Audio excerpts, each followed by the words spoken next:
Brand name കണ്ടെത്തിയ അടുത്തതായിട്ട് നമ്മൾ ചെയ്യേണ്ടത് നമ്മൾ രജിസ്റ്റർ ചെയ്യുക എന്നുള്ളതാണ്.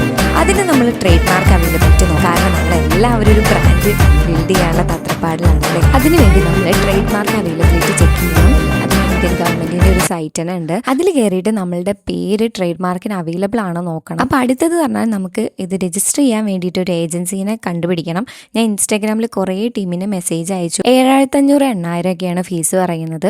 4,500 കറക്റ്റായിട്ട് വരിക. പിന്നെ ബാക്കി അവരുടെ സർവീസ് ചാർജാണ്. പിന്നെ ഒരു 200 രൂപയുടെ അഗ്രിമെൻറ്റ് നമ്മൾ സൈൻ ചെയ്ത് അയച്ചു കൊടുക്കണം. ലാസ്റ്റ് അവരെന്നോട് 8,000 ആയിരുന്നു എമൗണ്ട് പറഞ്ഞത്. പക്ഷെ ഞാൻ എൻക്വയറി ചെയ്ത എമൗണ്ട് കാണിച്ചു കൊടുത്തപ്പോൾ അവരിനോട് 7,500 തന്നെ വാങ്ങിയത്. പ്ലസ് നമ്മളുടെ അഗ്രിമെൻറ്റിൻ്റെ ക്യാഷ് നമ്മൾ കയ്യിൽ നിന്ന് എടുക്കണം.